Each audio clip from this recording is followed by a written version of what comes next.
ನಾನಿವತ್ತು ಮಾವಿನ ಹಣ್ಣು ಸೀಸನ್ನು ಮುಗಿಯೋಷ್ಟರಲ್ಲಿ ಇವತ್ತೇ ಫಸ್ಟ್ ಟೈಮು ನಾನು ಮಾವಿನ ಹಣ್ಣಿಂದ ಒಂದು ರೆಸಿಪಿನ ಮಾಡಿಕೊಂಡೆ. ತುಂಬ ಅಂದರೆ ತುಂಬ ಚೆನ್ನಾಗಿತ್ತು. ರವೆ ಮತ್ತು ಮಾವಿನ ಹಣ್ಣು ಎರಡಿದ್ರೆ ಸಾಕು, ಸ್ವಲ್ಪ ಸಕ್ಕರೆ ಇದ್ದರೆ ಸಾಕು, ತುಂಬ ಅಂದರೆ ತುಂಬ ರುಚಿಯಾಗಿ ಮಾಡ್ಕೊಳ್ಬೋದು. ನೋಡ್ತಾ ಇದ್ರೆ ನಾನಿವಾಗ ಒಂದು ಬಾಂಡಿಗೆ ಒಂದು 3 ಸ್ಪೂನು ತುಪ್ಪನ ತೊಗೊಳ್ತಾ ಇದ್ದೀನಿ. ಮಾಡೋದು ಯಾವ ರೀತಿ ಅಂತಲೂ ಕೂಡ ತೋರಿಸ್ತೀನಿ. ಕೊನೆವರೆಗೂ ವಿಡಿಯೋ ನೋಡಿ, ನಿಮಗೆ ಗೊತ್ತಾಗುತ್ತೆ. ತುಂಬ ಸಿಂಪಲ್ ಆಗಿದೆ, ಮಾತ್ರ ತುಂಬ ಟೇಸ್ಟ್ ಅಂತೂ ಅಷ್ಟೇ ಇದೆ. ಸಖತ್ತಾಗಿದೆ ಮಾತ್ರ. ಮಾಡೋದಂತೂ ತುಂಬ ಅಂದರೆ ಈಸಿ, ಬೇಗ ಮಾಡ್ಕೊಳ್ಬೋದು. ನಾನು ಇವತ್ತೇ ಫಸ್ಟ್ ಟೈಮು ಮಾವಿನ ಹಣ್ಣಿಂದ ಒಂದು ರೆಸಿಪಿನ ಮಾಡ್ಕೊಂಡಿರೋದು.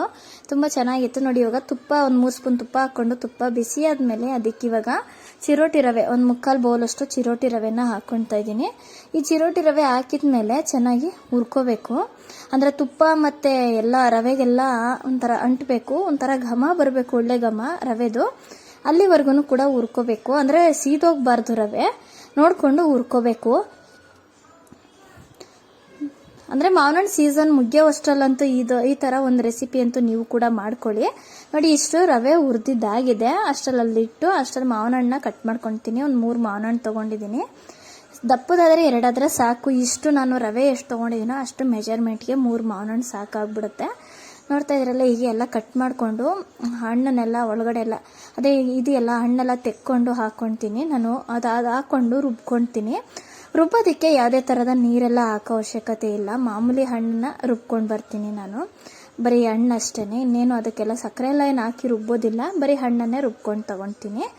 ನೋಡ್ತಾ ಇದ್ರಲ್ಲ, ಹಣ್ಣೆಲ್ಲ ಕಟ್ ಮಾಡಿ ತೋರಿಸ್ತಾ ಇದ್ದೀನಿ ಎಷ್ಟು ಚೆನ್ನಾಗಿದೆ ಅಂತ ಹೇಳಿ. ಹಣ್ಣಾಗಿರೋದನ್ನೇ ತೊಗೋಬೇಕು. ಒಂದು ಸ್ವಲ್ಪ ನೋಡಿಕೊಂಡು ಹಣ್ಣಾಗಿರೋ ಹಣ್ಣನ್ನೇ ತೊಗೊಂಡು ಹಾಕ್ಕೊಂಡು ಕಟ್ ಮಾಡ್ಕೊಂಡು ತೊಗೋಬೇಕಾಗತ್ತೆ.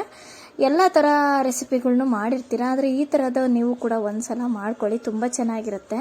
ನಮ್ಮನೆಯಲ್ಲೂ ಕೂಡ ಮಕ್ಕಳೆಲ್ಲ ತುಂಬಾ ಇಷ್ಟಪಟ್ಟರು. ನೋಡಿ, ಇದನ್ನು ಇಷ್ಟು ರುಬ್ಕೊಂಡು ತೊಗೊಂಡು ಬರ್ತೀನಿ. ಅದೇ ಬಾಣಲಿಲಿ ರವೆನ ತೆಗೆದಿಟ್ಬಿಟ್ಟು ಅದಕ್ಕೆ ಈ ರುಬ್ಬಿರೋವಂಥ ಮಾವಿನ ಹಣ್ಣಿಂದಿತ್ತಲ್ಲ ಅದನ್ನು ಬಾಣಲಿ ಒಳಗಡೆ ಹಾಕ್ಕೊಂಡು ಅದಕ್ಕೆ ಸಕ್ಕರೆ ಹಾಕ್ಕೊಳ್ತೀನಿ. ಸ್ವಲ್ಪ 1/4 ಬೌಲಷ್ಟು ಮಾತ್ರ ಹಾಕ್ಕೊಳ್ತಾ ಇದ್ದೀನಿ ಸಕ್ಕರೆನ, ಜಾಸ್ತಿ ಹಾಕ್ಕೊಂಡಿಲ್ಲ. ಯಾಕಪ್ಪ ಅಂತ ಅಂದರೆ ಮಾವಿನ ಹಣ್ಣು ಸಿಹಿ ಇರುತ್ತೆ ಜಾಸ್ತಿ, ನೋಡಿಕೊಂಡು ಸಿಹಿ ಹಾಕ್ಕೊಳ್ಳಿ. ಇದು ನಾನು ಇಷ್ಟು ಹಾಕಿದ್ದೀನಲ್ಲ, ಇದು ಸಾಕು. ಇಷ್ಟು ಸಿಹಿ ಕರೆಕ್ಟಾಗಿದೆ, ಓವರ್ ಸಿಹಿಯಾಗೂ ಇರಬಾರ್ದು. ಸ್ವಲ್ಪ ನೋಡಿ, ಏಲಕ್ಕಿ ಪುಡಿನ ಹಾಕ್ಕೊಳ್ತಾ ಇದ್ದೀನಿ. ಏಲಕ್ಕಿ ಒಂದು ಏನಪ್ಪ ಅಂತಂದ್ರೆ 3 ರಿಂದ 4 ಏಲಕ್ಕಿನ ಕುಟ್ಟಿ ತೊಗೊಂಡಿದ್ದೀನಿ ನಾನು. ಹಾಕೋದ್ರಿಂದ ಒಳ್ಳೆ ಘಮ ಇರುತ್ತೆ.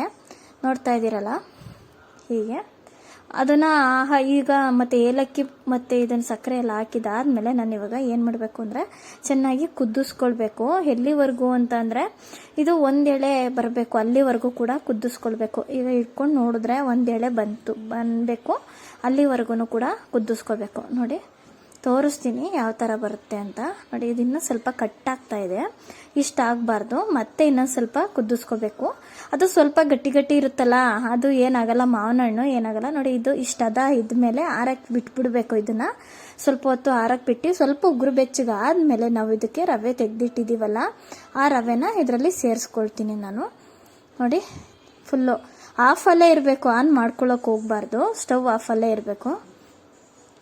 ಇಷ್ಟು ರವೆನೂ ಹಾಕ್ಕೊಂಡು ಈಗ ತಿರುಗಿಸ್ಕೊಡ್ತೀನಿ. ಇದಕ್ಕೆಲ್ಲ ಮಾವಿನ ಹಣ್ಣೆಲ್ಲ ಇದೆಲ್ಲ ಅಂಟಬೇಕು, ಇದಕ್ಕೆಲ್ಲ ರವೆಗೆಲ್ಲ ಕರೆಕ್ಟಾಗಿ ಮಿಕ್ಸ್ ಆಗಬೇಕು. ಆ ಥರ ನಾವು ಮಿಕ್ಸ್ ಮಾಡ್ಕೊಬೇಕು ನೀಟಾಗಿ. ಇದು ಮಾವಿನ ಹಣ್ಣಿಂದ ಹೇಳಿದ್ನಲ್ವ, 1 ಎಳೆ ಪಾಕ ಬರೋವರೆಗೂ ಕೂಡ ನಾವು ಮಾಡಬೇಕು. ಯಾವುದೇ ಥರದ ಕಲ್ಲರೆಲ್ಲ ಏನೂ ಹಾಕಿಲ್ಲ, ಇದು ಮಾವಿನ ಹಣ್ಣಿನ ಕಲ್ಲರೇ ಈ ಥರ ಇದೆ.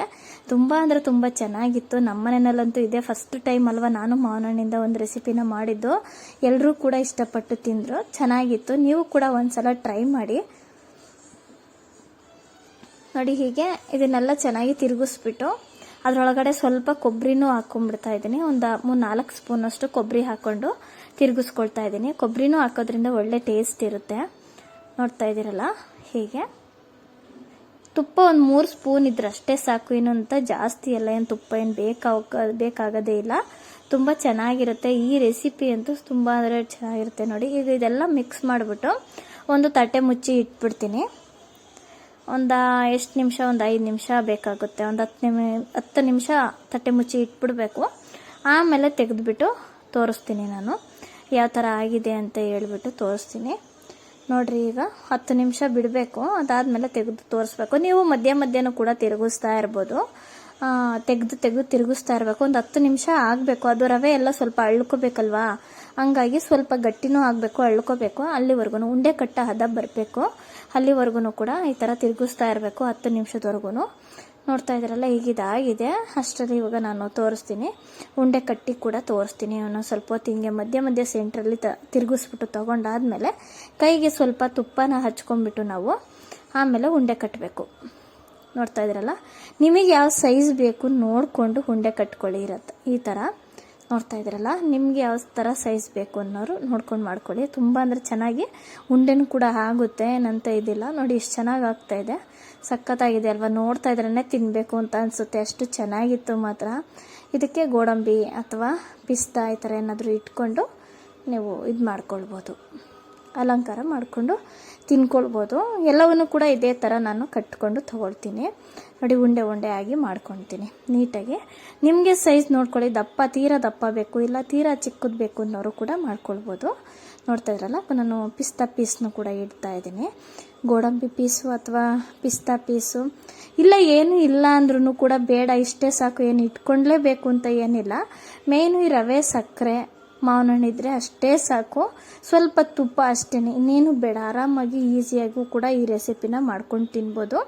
ಹಂಗೆ ಯೂಟ್ಯೂಬಲ್ಲಿ ಯಾರೆಲ್ಲ ನೋಡ್ತಾ ಇದ್ದೀರಾ ನನ್ನ ಚಾನಲ್ನ, ಅದೇ ಗಣಿಕಾ ಕಿಚನ್ ವ್ಲಾಗ್ನ ಇನ್ನೂ ಸಬ್ಸ್ಕ್ರೈಬ್ ಮಾಡ್ಕೊಂಡಿಲ್ಲ ಅಂತಂದರೆ ಹಾಗೆ ನೋಡ್ತಾ ಇದ್ದರೆ ಈಗಲೇ ತಪ್ಪದೇ ಸಬ್ಸ್ಕ್ರೈಬ್ ಮಾಡ್ಕೊಳ್ಳಿ. ವಿಡಿಯೋ ನೋಡಿ, ಕೊನೆವರೆಗೂ ವಿಡಿಯೋ ನೋಡಿ ಸಪೋರ್ಟ್ ಮಾಡಿ ಅಂತ ಕೇಳ್ಕೊತಾ ಇದ್ದೀನಿ. ಹಂಗೆ ಫೇಸ್ಬುಕ್ಕಲ್ಲಿ ಯಾರೆಲ್ಲ ನೋಡ್ತಾ ಇದ್ದರೆ ಇನ್ನೂ ಫಾಲೋ ಮಾಡ್ಕೊಂಡಿಲ್ಲ ಅಂದರೆ ಫಾಲೋ ಮಾಡ್ಕೊಳ್ಳಿ, ಸಪೋರ್ಟ್ ಮಾಡಿ ಅಂತ ಕೇಳ್ಕೊತಾ ಇದ್ದೀನಿ. ನೋಡಿ, ಉಂಡೆಗಳೆಲ್ಲ ರೆಡಿ ಮಾಡಿದ್ದೀನಿ. ಏನಿಲ್ಲ ಅಂದರೂ ನನಗೆ ಇಷ್ಟು ರವೆನಲ್ಲಿ 10 ರವೆ ಉಂಡೆ ಥರ, ಅಂದರೆ ಉಂಡೆ ಸ್ವೀಟು ಈ ಥರ ರವೆ ಉಂಡೆ ಟೈಪ್ ಅಂತ ಬರುತ್ತೆ. ಇದನ್ನು ರೆಡಿ ಆದವು, ಒಂದು 10 ಉಂಡೆಗಳು ಆಯಿತು, ರೆಡಿ ಆಯಿತು. ನೋಡ್ತಾ ಇದ್ರೇ ತಿನ್ನಬೇಕು ಅಂತ ಅನಿಸುತ್ತೆ, ಅಷ್ಟು ಚೆನ್ನಾಗಿತ್ತು. ಟೇಸ್ಟ್ ಮಾತ್ರ ಸೂಪರಾಗಿತ್ತು. ನೋಡಿ, ನೀವು ಕೂಡ ಇದೇ ಥರ ಮಾಡ್ಕೊಳ್ಳಿ ಮನೆಯಲ್ಲಿ. ಎಲ್ರಿಗೂ ಕೂಡ ಮಾಡಿಕೊಡಿ, ನೀವು ಮನೆಯಲ್ಲಿ ಮಕ್ಕಳಿಗೆಲ್ಲ ಮಾಡಿಕೊಡಿ, ಎಲ್ಲರೂ ಕೂಡ ಇಷ್ಟಪಟ್ಟು ತಿಂತಾರೆ. ಅಂದರೆ ನೀವು ಒಂದು ವಾರದವರೆಗೂ ಕೂಡ ಇಟ್ಕೊಂಡು ಕೂಡ ತಿನ್ಬೋದು, ಅಷ್ಟೇ ಚೆನ್ನಾಗಿರುತ್ತೆ. ನಾನು ಕೂಡ ಒಂದು ವಿಡಿಯೋ ನೋಡಿಕೊಂಡು ಕೂಡ ಮಾಡಿದೆ, ಅವರು ಕೂಡ ಮಾಡಿದ್ರು, ಆದರೆ ಸ್ವಲ್ಪ ನಾನು ಕೂಡ ಚೇಂಜ್ ಇದೆ. ನೋಡಿ, ಈ ಥರ ನಾನು ಮಾಡ್ಕೊಂಡಿದ್ದೀನಿ. ಏನೇನೋ ಒಂದು ಸ್ವಲ್ಪ ಎಕ್ಸ್ಟ್ರಾ ನಾನು ಕೂಡ ಆ್ಯಡ್ ಮಾಡಿಕೊಂಡೆ, ಚೆನ್ನಾಗೂ ಕೂಡ ಬಂತು. ನೋಡ್ತಾ ಇದ್ದೀರಲ್ಲ ಹೇಗಾಗಿದೆ ಅಂತ ಹೇಳಿ, ಸಖತ್ತಾಗಿದೆ ಅಂತ ಅಂದರೆ ಎಲ್ಲವೂ ಕೂಡ ನೋಡಿ ಹತ್ರದಿಂದನೂ ಕೂಡ ತೋರಿಸ್ತಾ ಇದ್ದೀನಿ ಹೇಗೆ ಬಂತು ಅಂತ ಹೇಳಿ. ಒಂದು ಸ್ವಲ್ಪನೂ ಏನು ಒಡೆದೋಗೋದು ಆ ಥರ ಎಲ್ಲ ಏನೂ ಆಗಲ್ಲ. ನಾನು ಏನೇನು ಮೆಜರ್ಮೆಂಟ್ ಏನೇನು ಹಾಕಿದ್ದೀನೋ ಅದೇ ಥರ ನೀವು ಕೂಡ ಮಾಡ್ಕೊಳ್ಳಿ. ಎಲ್ರಿಗೂ ನಮಸ್ಕಾರ, ನಾನು ಮುಂದಿನ ವಿಡಿಯೋದಲ್ಲಿ ಸಿಗ್ತೀನಿ.